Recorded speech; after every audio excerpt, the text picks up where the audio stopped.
Buenos días, bienvenidas y bienvenidos a un programa más de Coffee Brain. Soy la doctora Kitsia Ruiz Navarro, médica psiquiatra, y estamos transmitiendo en vivo desde nuestra página de Facebook. Estoy en compañía del equipo de especialistas del Brain and Mind. Hoy está con nosotros la maestra Claudia Guillemot, psicóloga con maestría en terapia familiar, con formación en prácticas narrativas y terapia focalizada en emociones. Hola, ¿qué tal? Buenos Claudia, días. bienvenida. Está con nosotros la maestra Mercedes Navarro, psicóloga cognitivo-conductual con especialidad en tanatología clínica y mindfulness aplicado. Buenos días, Mercedes, bienvenida. Gracias, buenos días. La doctora Abril Nuches, psicóloga, neuropsicóloga infantil y doctora en neurociencias del comportamiento. Buenos días, Abril, bienvenida. Hola, buenos días a todos. Y como siempre, Monique de Amazuno, Estrategia Digital, quien hace posible esta transmisión. El día de hoy se conmemora, en el marco del Día Mundial de la Salud, pues se conmemora cada 10 de octubre. Vamos a platicar sobre el duelo dentro del marco de la salud mental, pero antes de arrancarnos con el tema del duelo y presentar a nuestro invitado, le doy la palabra a Claudia para que nos platique un poquito de este 10 de octubre y cuál es lo que la OMS nos plantea para este año. Adelante, Claudia. Gracias, claro. Sí, que digo, tenemos ya una serie de programas planteados, pero no precisamente porque cayó en jueves el Día Mundial de la Salud Mental, nos parece como muy importante no darle un espacio. Y este año la campaña tiene que ver con es tiempo de priorizar la salud mental en el lugar del trabajo. Le dedican precisamente a los lugares de trabajo, no solamente como estos espacios donde pueda haber más aceptación, menos estigma y tabú de personas que viven con algún trastorno en su salud mental, sino que el mismo lugar de trabajo no genere problemáticas de salud mental en los trabajadores. Destacan sobre todo que los entornos de trabajo seguros y saludables pueden actuar como un factor protector para la salud mental. Las condiciones insalubres, por el otro lado, el estigma, la discriminación, o la exposición a riesgos como el acoso y otras malas condiciones de trabajo pueden plantear riesgos muy importantes que afectan a la salud mental, la calidad de vida en general y en consecuencia la participación o la productividad en el trabajo. Hay ya mediciones muy serias que nos dicen que los problemas de salud mental tienen un impacto directo en los lugares de trabajo al aumentar el ausentismo, reducir la productividad y aumentar los costos de la atención médica. Se calcula que alrededor del 60% de la población mundial está trabajando. Y entonces, desde la Organización Mundial de la Salud y la Organización Panamericana de la Salud, se considera que se necesitan medidas urgentes para garantizar que el trabajo evite los riesgos para la salud mental y proteja y apoye a aquellas personas que ya tienen alguna cuestión de salud mental en el trabajo. Es decir, es de ida y vuelta. México ha tenido también ciertos avances en temas de normas oficiales mexicanas para empezar a regular este tema de salud mental, no nada más como alguien que tiene un trastorno de su salud mental y que tiene el derecho a un espacio de trabajo productivo y saludable, sino que los espacios de trabajo por condiciones básicas, hasta físicas, por ejemplo, eh, aire acondicionado, para lugares como en el que vivimos nosotros, que son lugares de muchísimo calor, no generen no nada más malestares físicos, sino en la salud mental. Y bueno, no dejar pasar que hoy es el Día Mundial de la Salud Mental y por lo tanto se estará escuchando la campaña y estará viendo muchos programas seguramente en diferentes medios que aborden estos temas y qué bueno que así sea porque nos ayuda a normalizarlo, a que sea un tema tan común platicarlo como cualquier otro tema de salud. Gracias.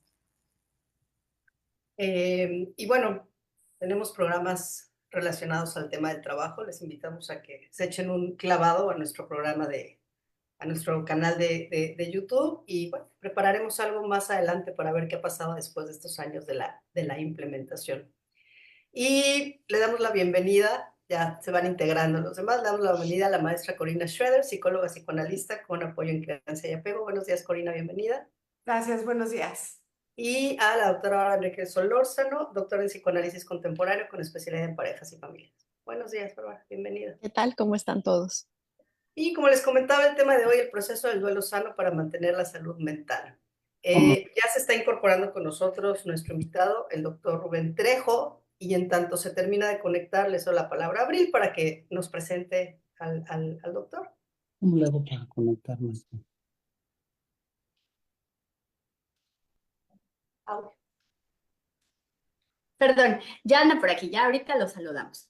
Pero bueno, en forma general, comentarles que el doctor Trejo es, bueno, es médico cirujano, es anestesiólogo egresado del Instituto Nacional de Nutrición, Salvador Subirán, y es algólogo, intervencionista y paliativista, tiene la subespecialidad. Además, trabajó varios años en el Hospital Adolfo López Mateos del ISSSTE y actualmente solo se dedica a la medicina privada, está en el Hospital Médica Sur, ahí lo pueden encontrar. Y bueno, además es un gran médico, gran tanatólogo. Me tocó vivirlo como alguien que me ayudó a pasar por el proceso de la muerte de mi papá. Entonces, no les podría recomendar a nadie mejor. Y pues bueno, espero que ya se haya podido conectar. ¿Me escuchan? Sí, pero no te vemos. No te preocupes, bueno, no se preocupen. Buenos días a todos. Les juro que estoy intentando hacerlo.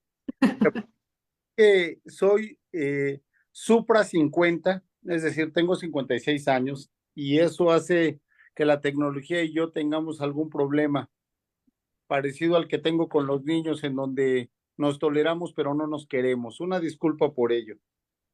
Pues bueno, voy a seguir intentando conectar la imagen, pero bueno, mientras estoy a sus órdenes para no retrasar nada. Gracias, Abril, por la invitación. Nada más hago un pequeño comentario. Eh, Efectivamente, el papá de Abril fue maestro mío de anestesia, un hombre súper querido por mí. Y bueno, la verdad es que como anestesiólogo es uno de los que considero mis dos grandes maestros. Uno de ellos fue el doctor Eduardo Nuche. Le mando un abrazo a donde quiera que esté. Y bueno, órdenes, ustedes dirán. Pues adelante, Mercedes, vamos a empezar. Gracias. Bueno, pues ahora con el tema que vamos a ver es precisamente este proceso del duelo sano para mantener la salud mental y la relación que tiene con el final de la vida. Porque estas dos situaciones, tanto el proceso de duelo, la salud mental, el final de la vida, son transiciones que nos afectan no solo a quienes se preparan para morir, sino también a quienes acompañan a esa persona. Y el duelo sano es lo que permite aceptar la realidad de la muerte y procesar las emociones que van asociadas a esta, mientras se trata de mantener un equilibrio emocional y mental.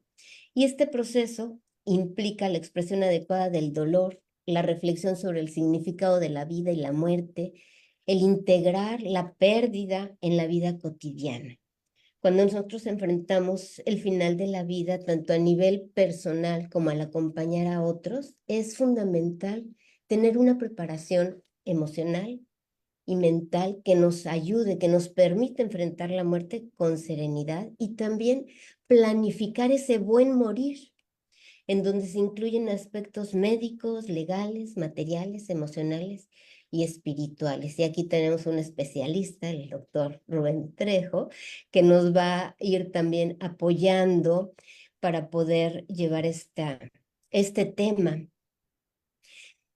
Doctor, ¿cómo se define la medicina paliativa y la tanatología? ¿Cómo se complementan estos enfoques? No lo escuchamos, doctor.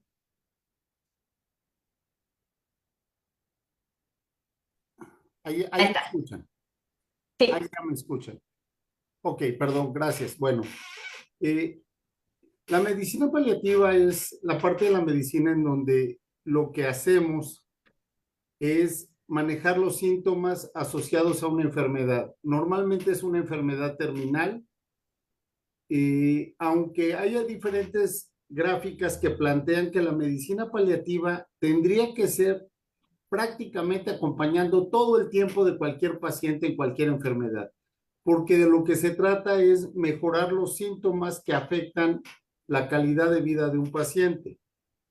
Por cuestiones más bien prácticas, se ha detenido hacia lo que sería el paciente con una enfermedad terminal, la cual se define como una enfermedad cuya expectativa de vida no es mayor a 6 meses. Un paciente terminal es el que tiene una expectativa de vida de menos de 6 meses y en forma normal, aunque no quiere decir que esté bien, en ese momento entran la medicina paliativa y los cuidados paliativos. La tanatología, como lo plantea el nombre etimológicamente, es el estudio de la muerte. Pero en realidad lo que hacemos en la tanatología es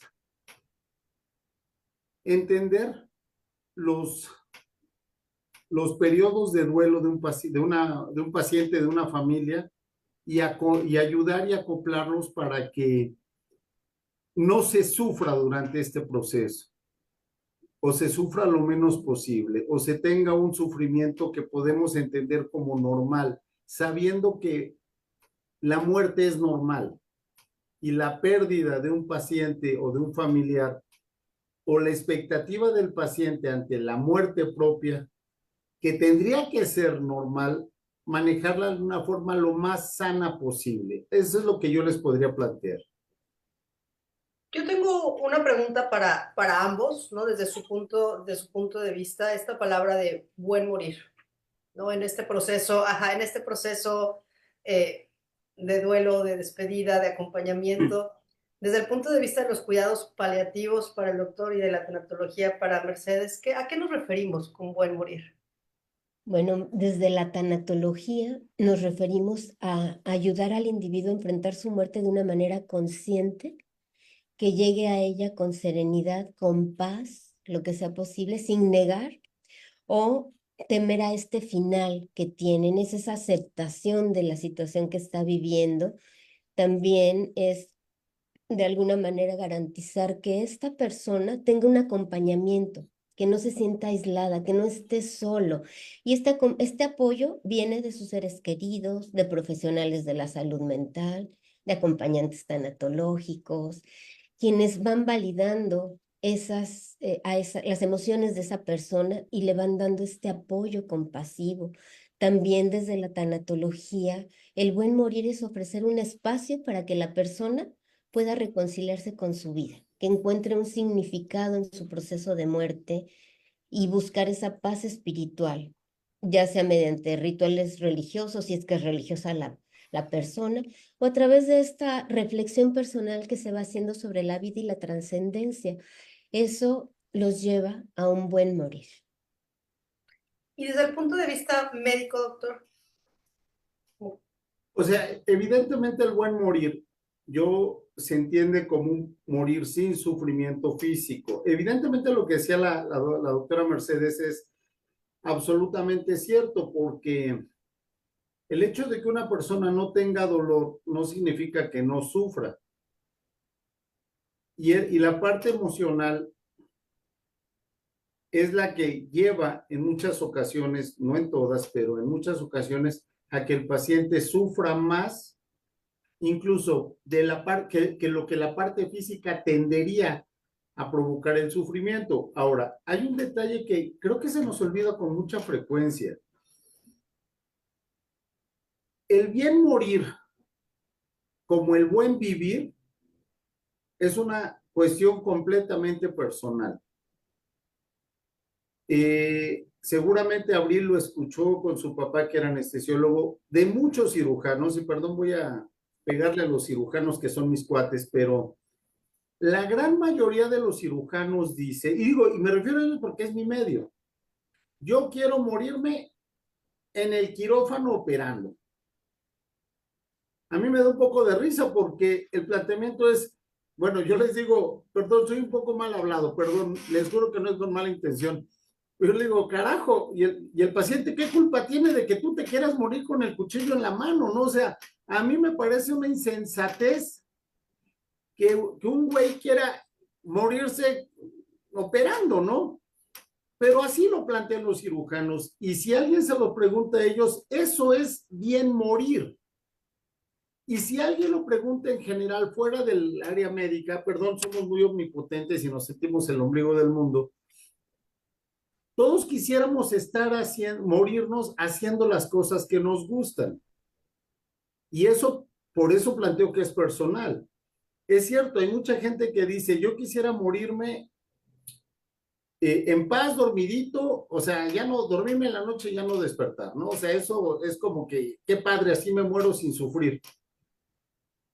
Y como el bien morir es una cuestión personal, bien lo decía la doctora Mercedes, tenemos que ir con cada paciente y preguntarles cómo se quieren morir. Yo he tenido pacientes en condiciones terminales. Recuerdo un paciente, digo, en mi opinión estaba medio chiflado, pero bueno, así era él.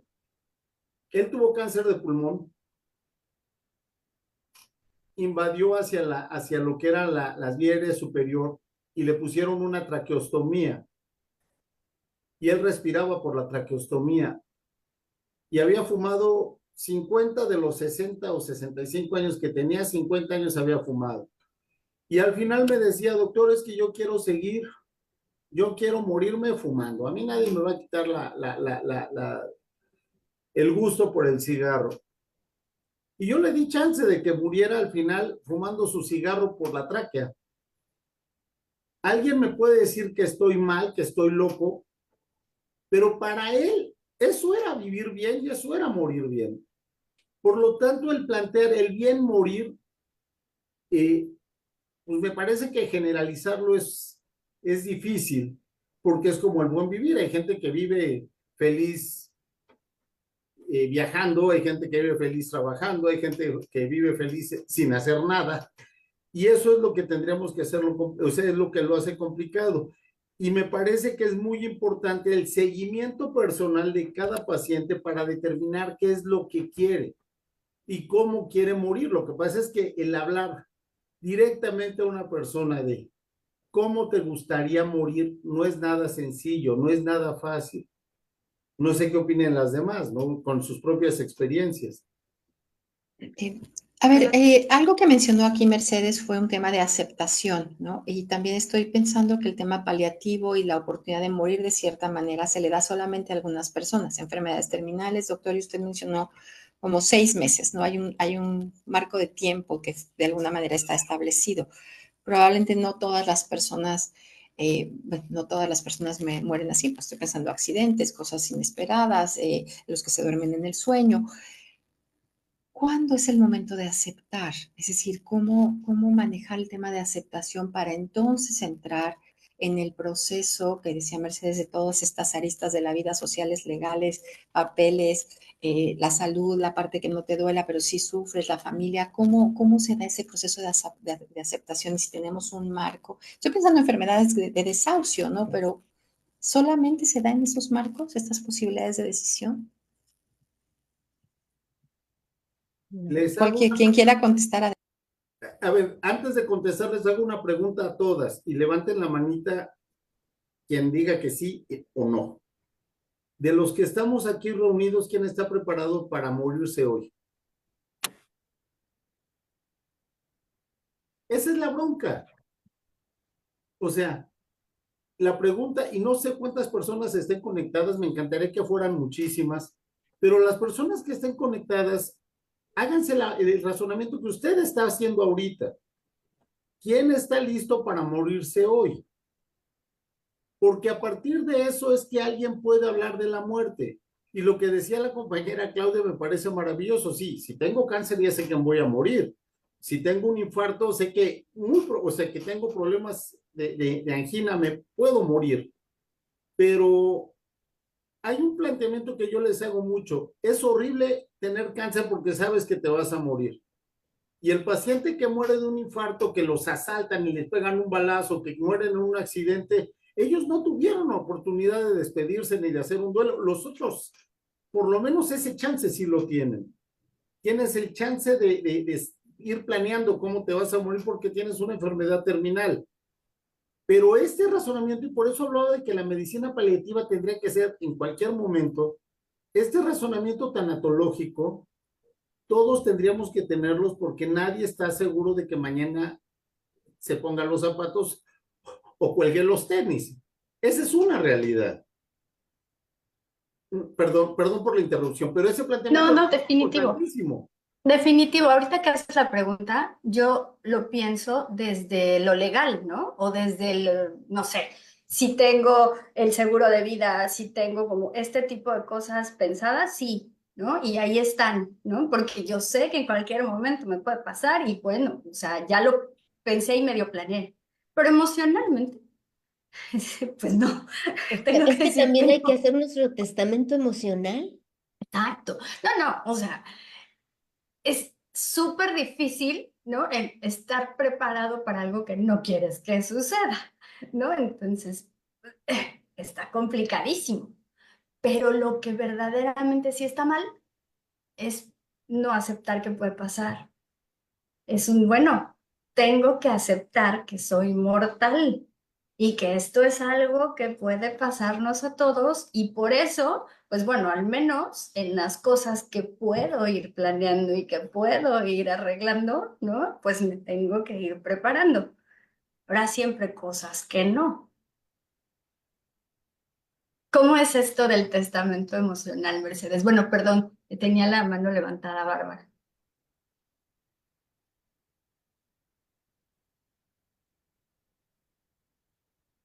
No te escuchamos. Si quieres contestar, Mercedes, para que no nos perdamos, después sigo yo. Oh, ok. Eh, ok, yo tenía la manita para otro asunto, pero vamos a ver el testamento emocional. El testamento emocional se refiere más a todo el día a día. Si estás al día en tus relaciones, si los conflictos los vas arreglando, porque muchas veces ya no hay mañana. En este testamento emocional también implica como vivir en el día. Yo digo que la tanatología es vida porque te hace consciente de que en cualquier momento puede llegar la muerte, porque es parte de la vida. Y si tienes esa conciencia, por lo menos procuras como ir al día, como no tener cosas pendientes. Cuando tú dejas un testamento emocional es como cuando repartes muchas invitaciones para tu funeral. ¿Qué quiere decir? Que las acciones que hiciste hacen que en tu funeral pues esté lleno de gente. Yo digo, mira, repartió muchas invitaciones para su funeral, las repartió en vida. Ese va siendo el testamento emocional, esa huella que vas dejando, estas acciones que vas teniendo. Así a grandes rasgos. Hacer un testamento emocional implica mucho más, es un clavado dentro de nosotros mismos, precisamente para dejar muchos aspectos, para reconciliar tu vida, para examinar mucho y entonces que esté ahí clarito tu testamento emocional también. Y lo que yo quería comentar de lo que mencionaba el doctor Rubén, que es muy cierto, cada quien muere de acuerdo a cómo ha vivido. Sin embargo, sí, es una realidad. Y sin embargo, sí hay cosas como muy específicas que pueden ayudar, no para que la persona vaya a hacer lo que nosotros como profesionales querramos, porque el punto número uno es respetar las decisiones del paciente y procurar su autonomía lo más que se pueda, asegurar que sea escuchado, valorado, que se refuerce la dignidad en una etapa donde la persona es vulnerable, en, en, en algo extremo. Y sí es donde se ofrece una mejora del bienestar emocional. En eso se trabaja.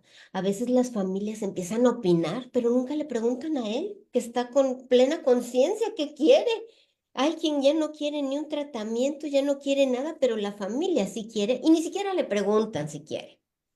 Entonces, sí hay cosas que se pueden ir mediando para mejorar el bienestar de la persona, tanto en la parte de reducir el sufrimiento, que es básico, el sufrimiento físico se tiene que evitar, pero el sufrimiento emocional es el que se tiene que trabajar, porque hay personas que llegan al final de la vida con mucho sufrimiento emocional, precisamente por no haber trabajado este testamento a lo largo de la vida. Entonces, eso es como que quería complementar de esto que comentó el doctor y no sé qué querías aportar, Bárbara. Uy, un montón de cosas.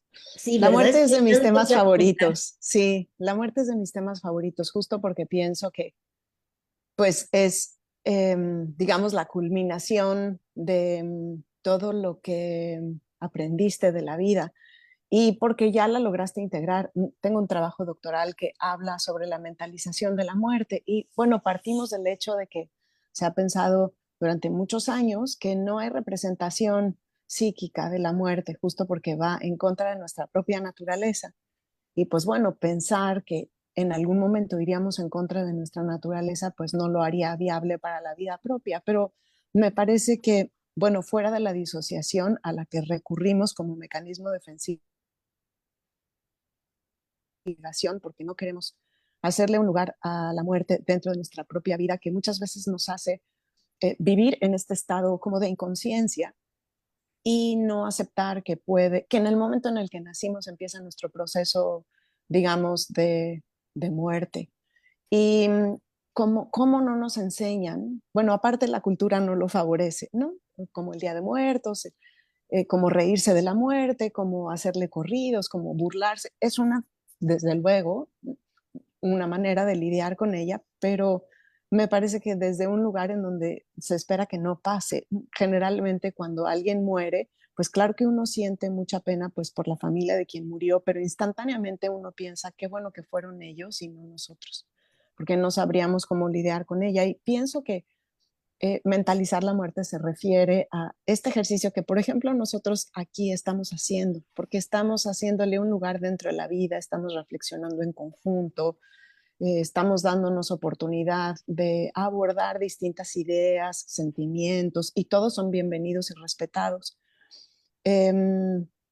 Pensaba en las posibilidades que entonces de incluir la muerte al estudio de el español, las matemáticas, el latín, el inglés, los deportes, las artes, a lo mejor podría ser manejada con mucha mayor naturalidad. La tirada es eso, que se naturalice la muerte, que se pueda hablar de ella y que no sea algo pudoroso, que no sea algo prejuicioso y que entonces ampliemos nuestra perspectiva en relación a ella y que tengamos esa opción, y a lo mejor me voy a meter en camisa de 11 varas, de así como decidimos cómo vivir, que podamos decidir cómo morir. Doctor Rubén, yo le quiero preguntar a la fecha, ¿cómo vamos en relación a la legalización de la eutanasia?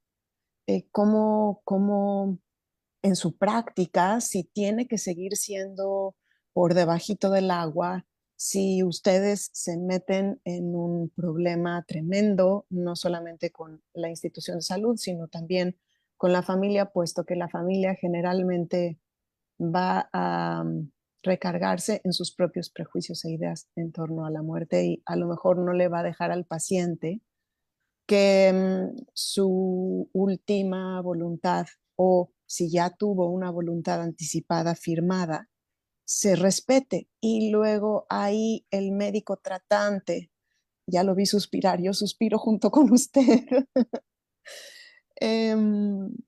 pues sea quien, habiendo hecho esto tan cercana con el paciente, pues muchas veces se tenga que enfrentar a la familia y tenga que decir, pues hay una voluntad anticipada firmada, pues tenemos que estar del lado del paciente y respetar hasta el último momento su voluntad, ¿no? Hasta qué punto, sintetizando, usted ve en el día a día tan difícil el tema con las familias que no quieren aceptar que ya hay una voluntad anticipada y por el otro lado con la institución de salud cuando la persona y usted han venido hablando acerca de, pues yo ya me quiero morir. Para mí no es calidad de vida estar viviendo en estas condiciones. Doctor, por favor, haga lo posible. Lo estoy decidiendo, estoy en pleno uso de mis facultades mentales. Se lo suplico. Ok, espero que esta plática, esta charla se extienda como 18 horas, porque el tema da para muchísimo. En primer lugar, legalmente, y perdón, voy a hablar un poco del gobierno y de política, porque pues, eso es lo que hay. Aunque teóricamente se han hecho esfuerzos para legalizar la eutanasia, la gente se confunde, porque una cosa es firmar una voluntad anticipada y otra cosa es, pues denme chance de que me muera como yo quiera y cuando yo quiera.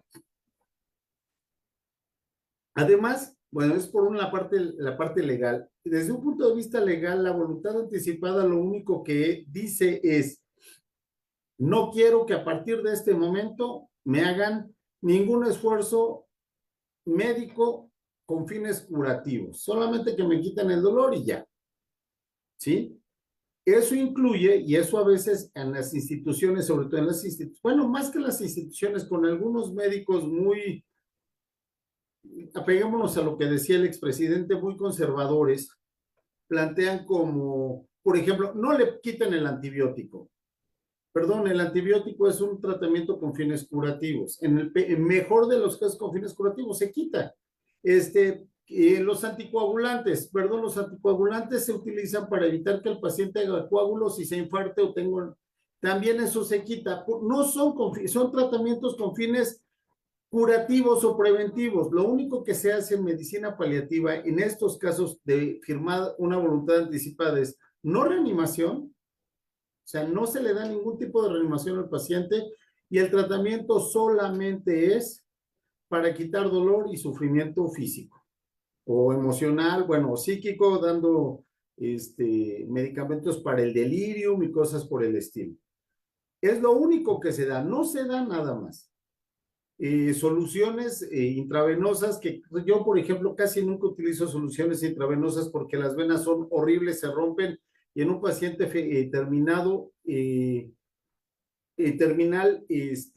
es muy difícil manejar las soluciones en las venas, entonces yo no uso mucho soluciones intravenosas, pero cuando se usan solamente son con fines de hidratación mínima y de posibilidad de ponerle medicamentos, nada más. Entonces el suerito no sirve de nada. Aquí alguien pregunta, ¿se hace con ante notario la voluntad anticipada? Sí, se tiene que hacer un acta ante notario solicitando que a mí no me reaniman. Y a partir de tal momento, si yo caigo en pérdida de la conciencia, yo tengo que poner a alguien que se haga cargo de mis decisiones, pero son con estos fines. Así es como se maneja. Solamente hay en algunos sitios, no en todo el país, y eutanasia sigue considerándose una cuestión ilegal. Estoy de acuerdo con usted, no recuerdo su nombre, como no los conozco y no viene señalado, no lo recuerdo, pero este planteamiento de yo decido en qué momento me muero o cómo me muero, porque esto no es calidad, esto no es vida para mí, implica una cuestión en este momento ilegal. No importa dónde esté, no importa, así es. ¿Cómo se hace? En forma completamente exoficial, porque se puede utilizar con fines legales contra mí. El primer punto en mi opinión y en mi experiencia es hablar con el paciente.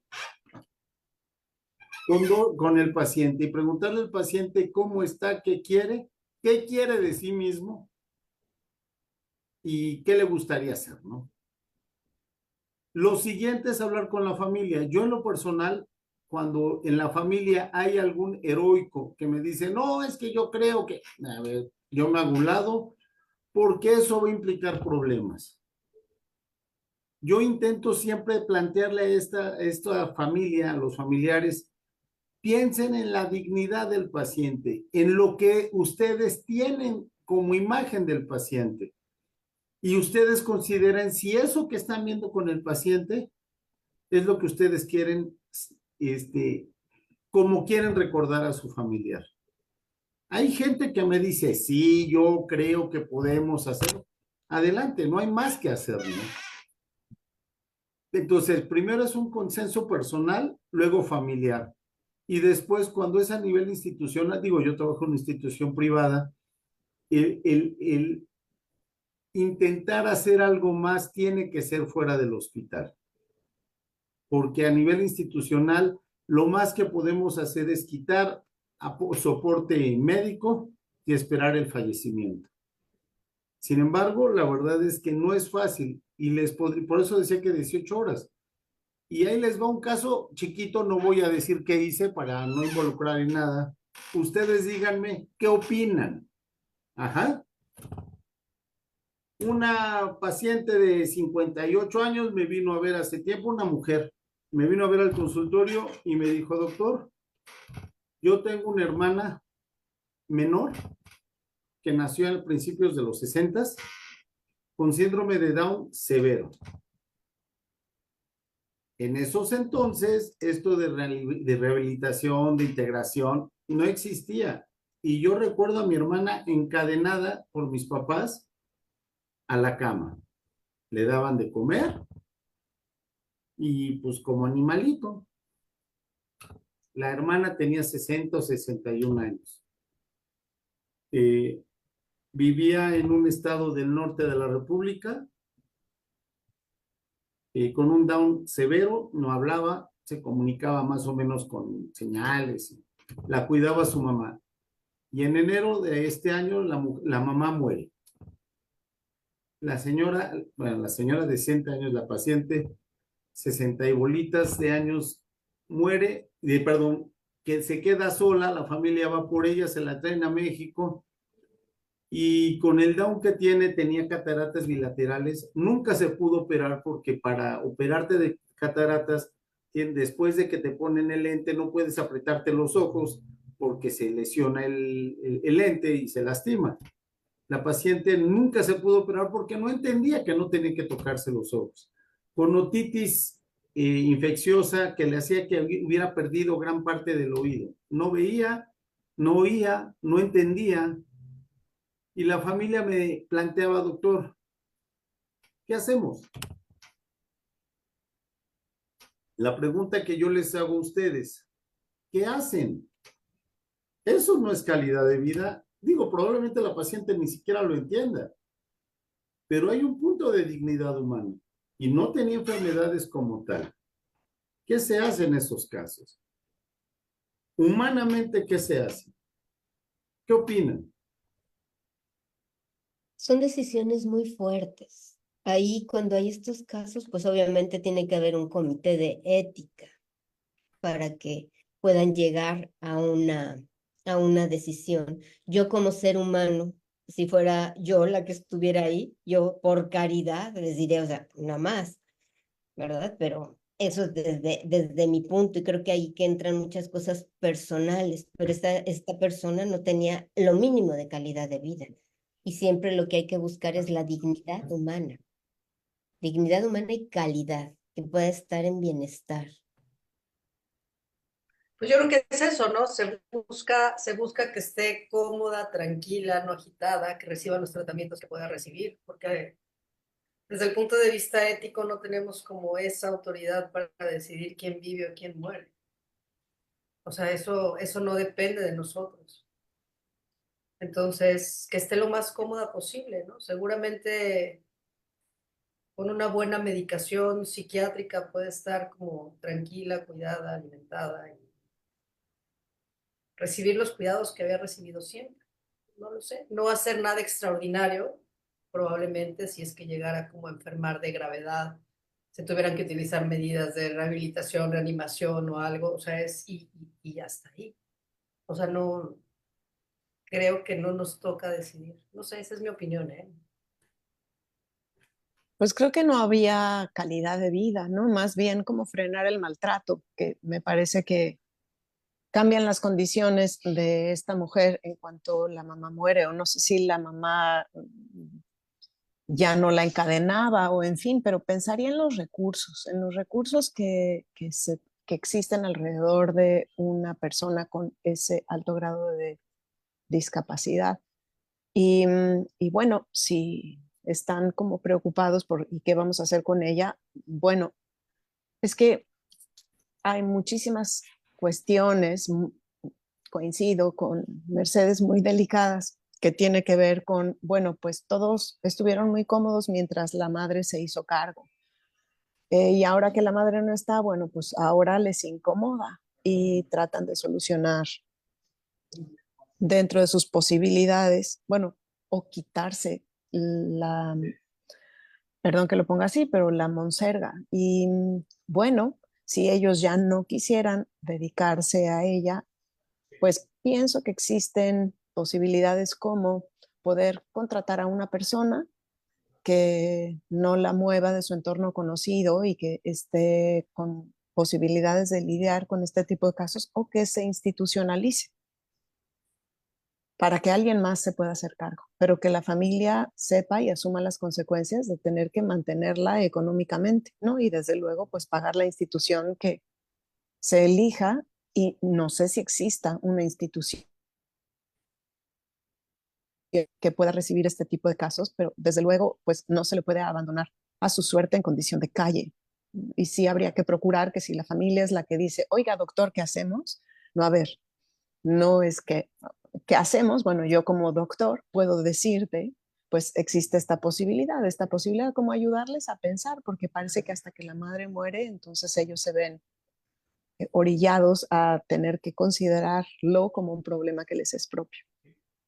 Adelante, Claudia. Perdón.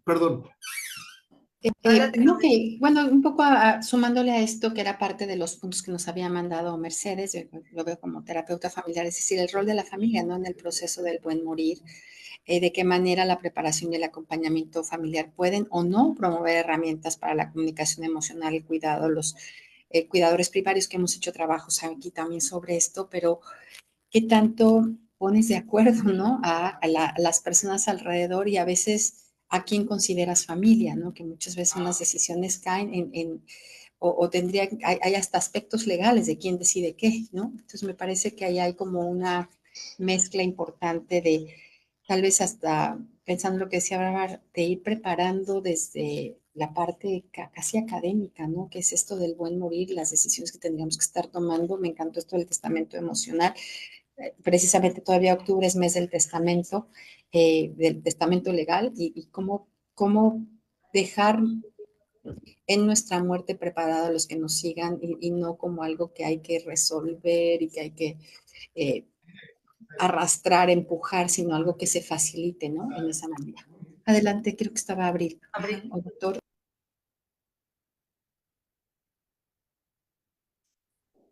Audio. Perdón. Es que esto me hace pensar que todo depende de quién está decidiendo, porque es justamente, ¿no? Antes decidía la mamá, ahora pues decide alguien más, ¿no? Esto pasa cuando la persona no puede decidir qué es lo que quiere y cómo quiere vivir o morir. Y ahí, pues por supuesto que estamos hablando de los intereses de la persona que está decidiendo y de la dinámica familiar, etcétera, etcétera, y todo se pone muy complicado. Y justamente esto tiene muchísimo que ver con lo que decían hace rato, o lo que decías, Rubén, sobre cómo decido yo que quiero morir. Porque entonces falta que yo sea una persona que puede decidir, ¿no? Pensando en mujeres que pueden decirlo, pero nadie les va a hacer caso. Y incluso también, ¿no? Pensando en que a veces son hombres, bueno, vamos, en la personalidad, ¿no? Porque hay personas que no tienen esta capacidad de decisión, aunque sean incluso el patriarca de la familia, ¿no? Es complicado. Entonces, aquí justamente creo que el trabajo familiar es súper importante, ¿no? En cómo tenemos que dejar elegir a la persona que va a morir. Entiendo, esta parte ya de las personas que no pueden elegir es súper complicada, ¿no? Es todavía un nivel mayor de dificultad. Pero regresando un poquito a cuando la persona puede decidir, creo que aquí tenemos que hacernos para atrás todos los que no vamos a morir, ¿no? Y dejar que esa persona, que además tiene la fortuna de enterarse con tiempo y de poder hacer como todo su ritual y decidir cómo, vamos, ayudarle a que las cosas sean como él ha decidido o como ella ha decidido, ¿no? Y no, al contrario, ser un obstáculo. Creo que esta parte también es muy importante desde la parte familiar.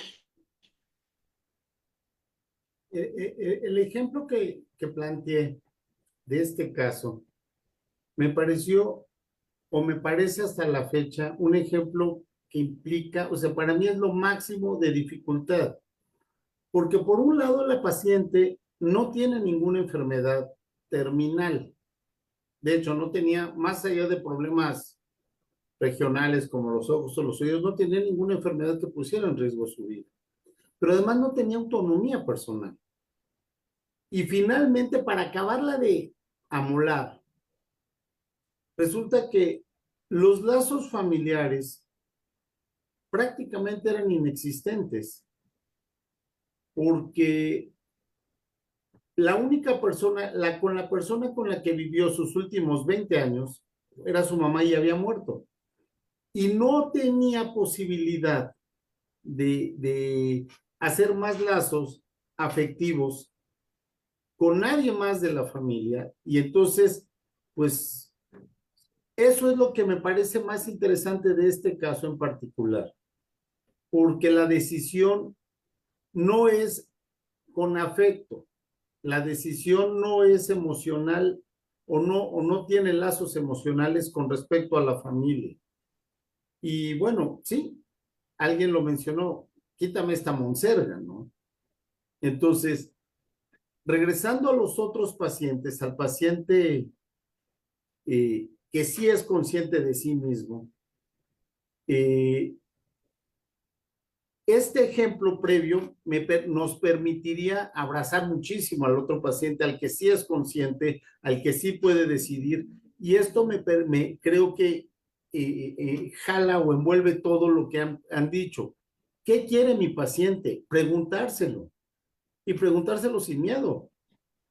Y el miedo a hablar de cáncer, de muerte en la familia, con un paciente grave, es terrible.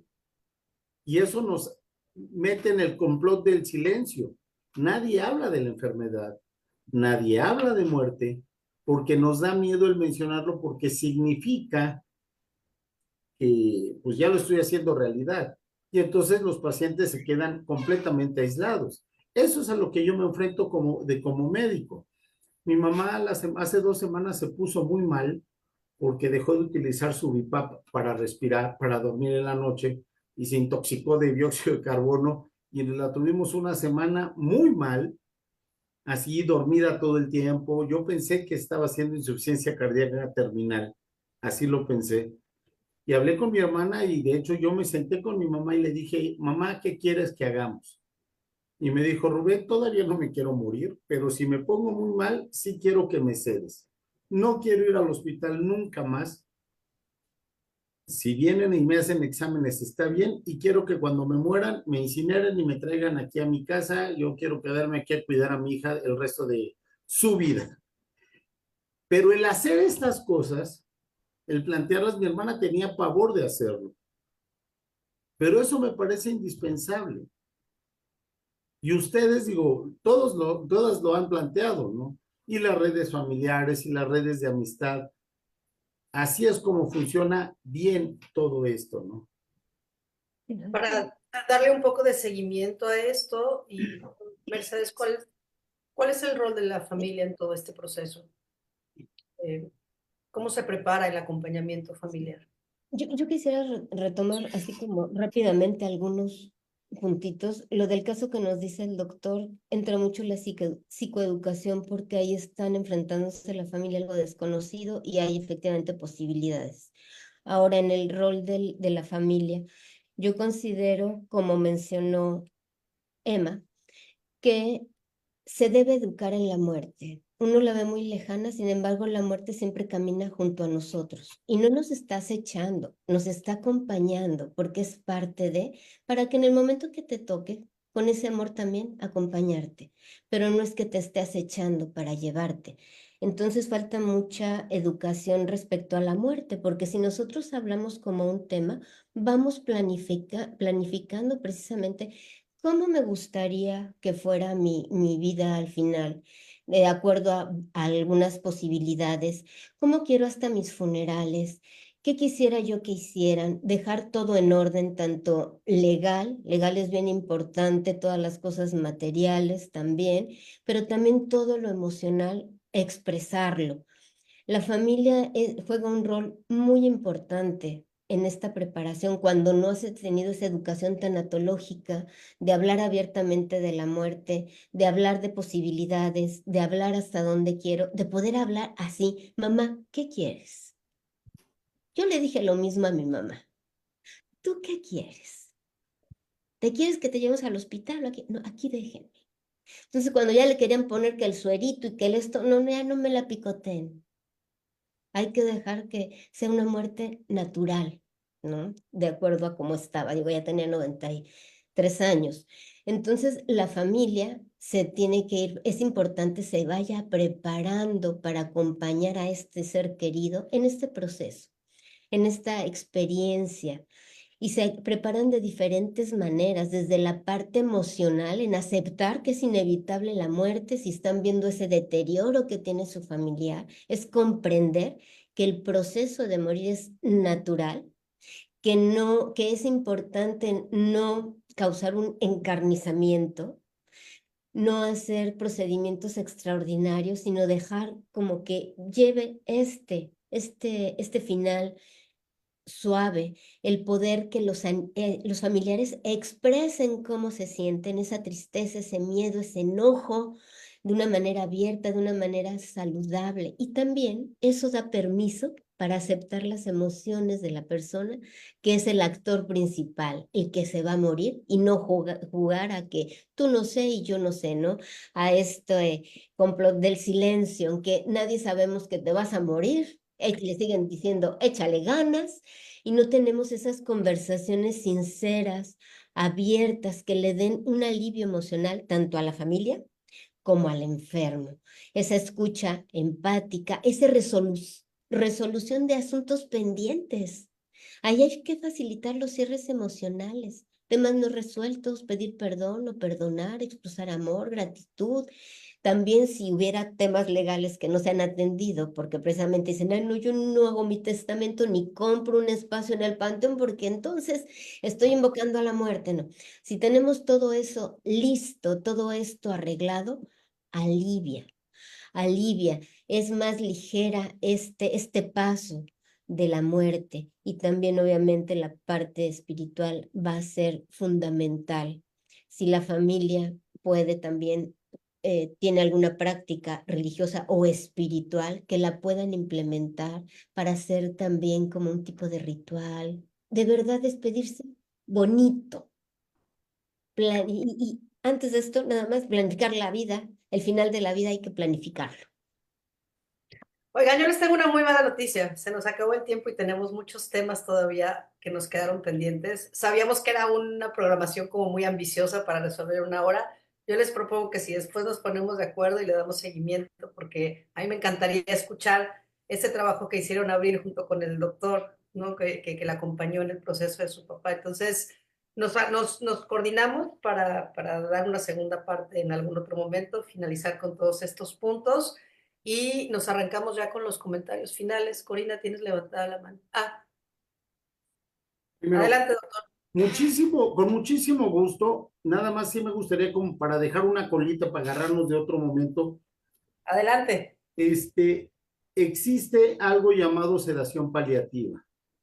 La sedación paliativa se maneja farmacológicamente con fines de evitar el sufrimiento del paciente. Se puede manejar con medicamentos para mantener dormido al paciente, con analgésicos para que no le duela al paciente, evitar cuestiones como delirium, como agitación psicomotriz, y eso permite que la familia esté mucho más tranquila y el paciente mucho más tranquilo, ¿sí? Esto es algo completamente legal, se hace bien, no significa eutanasia, significa sedar al paciente para que el paciente fallezca cuando tenga que fallecer.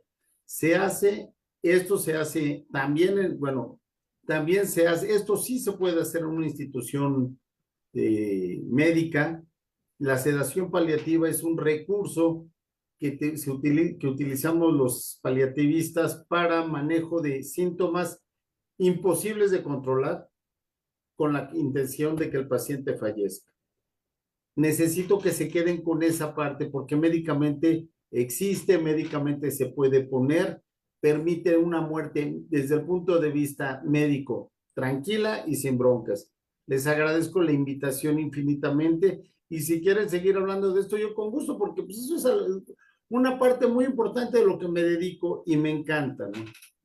Oiga, doctor, y yo creo que lo vamos a invitar para acá porque de verdad no tenemos, o sea, no tenemos medicina paliativa acá en el estado de Quintana Roo y es un México problema tampoco. para los pacientes. Entonces, vamos a invitar a que se venga unos días a la consulta. Pues a mí no me, sí, claro, a mí no me queda más que agradecer a todas y todos por habernos acompañado. Muchísimas gracias por sus comentarios. Muchísimas gracias al doctor Rubén Trejo, que pronto lo tendremos por acá de regreso. Les recuerdo que el programa queda grabado en nuestras redes sociales, Facebook, Instagram, y lo pueden encontrar como Brain and Mind MX y en nuestro canal de YouTube. Y los invitamos a que le den like a la campanita, que compartan con sus amigos, familiares, conocidos, para que podamos seguir sensibilizando sobre temas de salud mental. Si alguien desea contactar con algún integrante del equipo de Brain and Mind, encuentra toda su información en brainandmind.mx. En el post del video dejaremos los contactos del doctor Trejo por si alguien desea consultar con él. Y los esperamos la próxima semana, misma hora, por los mismos medios, con el tema Renacer en la pérdida, sanando con tanatología y mindfulness. Ya no las menciono a todas, pero muchas gracias a todas las que están aquí en pantalla, a todas las integrantes de Brain and Mind. Monique, damas una estrategia digital. Nos vemos hasta la próxima. Gracias. Bye.